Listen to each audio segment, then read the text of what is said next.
Talking loud keys. Yeah. Talking loud keys. Yeah. Alright guys, so the response to the motion for R. Kelly has came back. So the judge has made a decision. Unfortunately, she did deny him. This just came in within the past hour.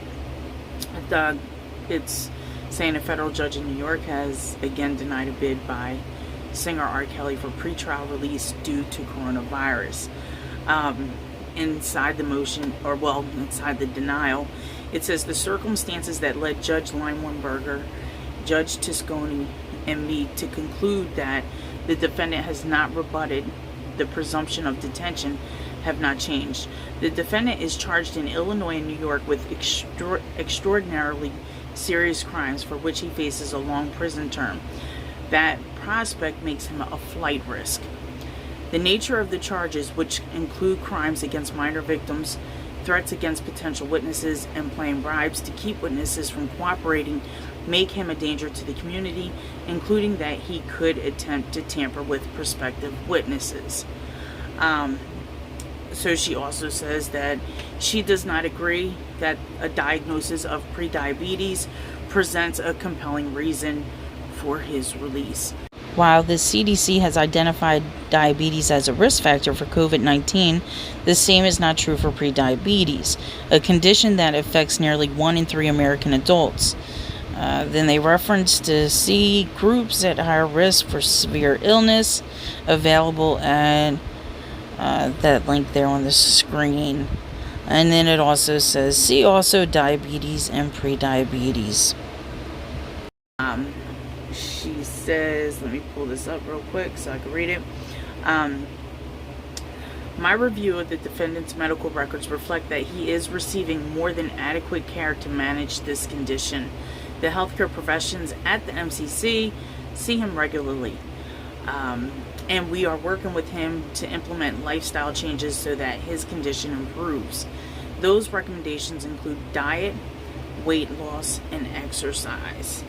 So let me go back in here real quick.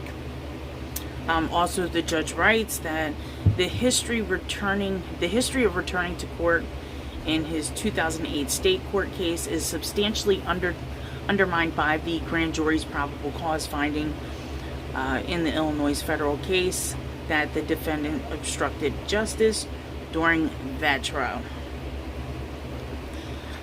So it says, in effort to rebut the presumption of detention, the defendant cites, as he has before, his history of returning to the court in the 2008 Illinois state court case.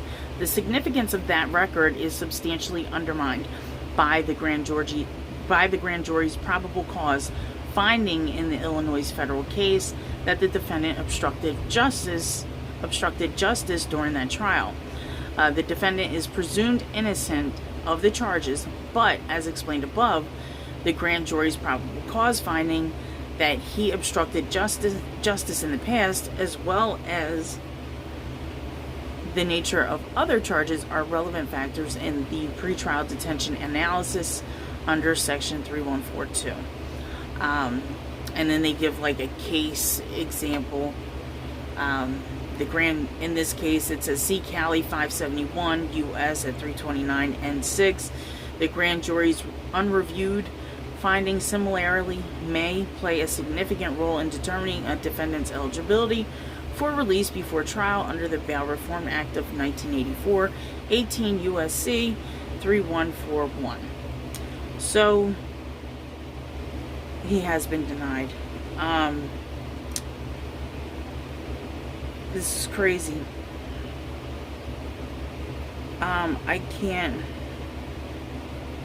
I know what I want to say.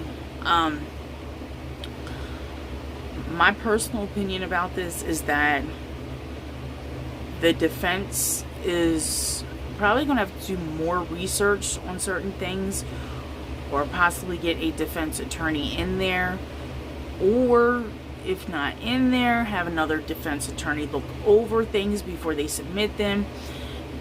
You know, with these cases is you have to know everything that's going on with a person. Their prior hearings and their prior cases and their prior charges have a lot to do with their current cases and their current charges. It depends on the actual charge and the dates involved. I don't know the specifics on the laws against these charges, but I know, for instance, if you were to get certain types of felonies when you were a minor, they actually follow you. So if you get in trouble from the time you're a minor all the way until you're 25, you can actually, so say you get in trouble when you're an adult, so say you're a minor, right? You get caught with a gun, we'll say a felony. You get caught with a gun at age 13. If you don't get in any trouble from age 13 to age 25, you're good, you're straight. If you do get into trouble from age 13 to 25, that charge and the points, because it's a point system, the legal system is built on a point system. So that charge, they don't tell you that in the indictments, they don't tell you that in the motions or anything like that. It's something you learn when you're actually in a case. So the points actually follow you. If you get charges from that kind of a crime, you know, if you get some kind of charges between when you got that first charge all the way up until you're like 25 years old. So if you don't get into any trouble from the time you get caught with the gun at like age 13, this is just completely an example. This is not factual, but this is somewhat how it works. But if you do get in trouble, if you do not get in trouble after 25, you reach 25, you don't get in trouble, but then say you get in trouble when you're like 27, 28, well then you're fine, and those points when you're a juvenile does not follow you. I think it's kind of sort of the same thing. Well, it is always the same thing. Once you turn an adult, all the points you gather as an adult, it all accumulates. Now, he was acquitted of the trial before, so they didn't find any evidence to prove him guilty. This is why I kind of really feel like maybe there should be another opinion from a defense professional in the R. Kelly case. This is kind of where I'm sitting at right now. I understand what the government is saying, what the judges are saying, but it seems like maybe the motions haven't been filed correctly. However, he has charges that are sticking to him, right? And they're keeping him locked up. And I think it's specifically in the New York indictment. Now, what I can say is, let me just fill you guys in on something. At MCC, the coronavirus cases have went down. They came in and they had said, let me just pull this up real quick. They came in and they said that the Chicago MCC's COVID-19 numbers have been stable this week. And that's per the Bureau of Prisons. As of Thursday, 49 inmates had tested positive and 90 had recovered. So the stats show inmates positive, staff positive, inmates deaths, staff deaths, and inmate records recovered, and staff recovered. So with that being said, the numbers of corona cases have went down in the prison. So the motion to, bring them home because the MCC isn't safe, that was a valid motion probably last week. But now, according to the BOP, the numbers are going down. So there's less chances of people catching it. They're finding more people to be cured from. I don't think there is a cure for it.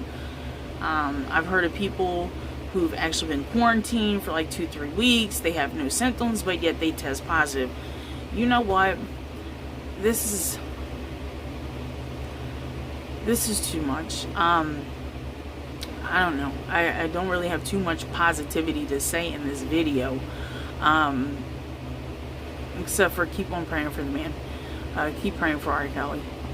That hopefully he gets a chance to come home. So that way he can fight this trial. Or fight these charges. Prepare for the trial.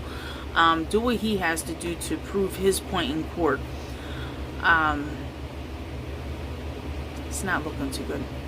But pray. Have faith.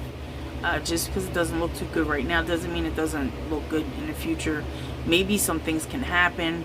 I would still say please donate to the defense fund that's out there. What is it, like PayPal? Something defense fund, R. Kelly defense fund. This is really I wasn't ready for this. Like, I've had high hopes that maybe, you know, this would go through. But right now what's happening is the government is so into pushing everyone back into the economy and making things work that they're not understanding the severity of this disease.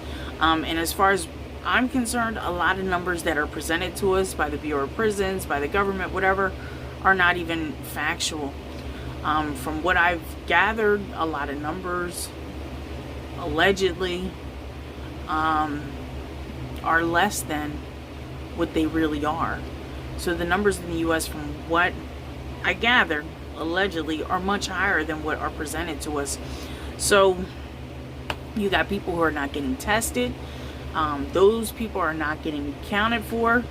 You got people who are staying at home, who feel sick, feel symptoms, and they're staying at home. They're not even going to the hospital.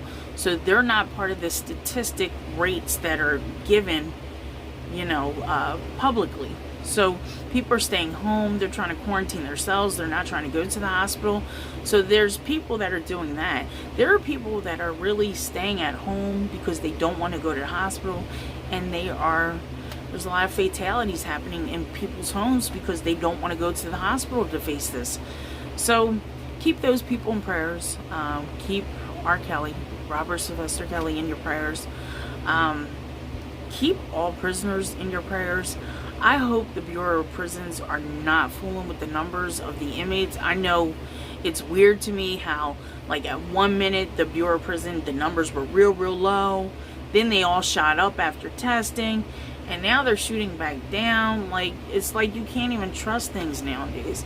I mean, you have someone who's constantly lying about the virus and, you know, saying things are great and it's going to get great and this is why testing isn't good, and just a narcissist. We have a narcissist giving us our information. Anyways, guys, have faith, keep prayers, and we'll keep pushing. Till next video. Talking Loud with Keish. Yeah. Talking Loud.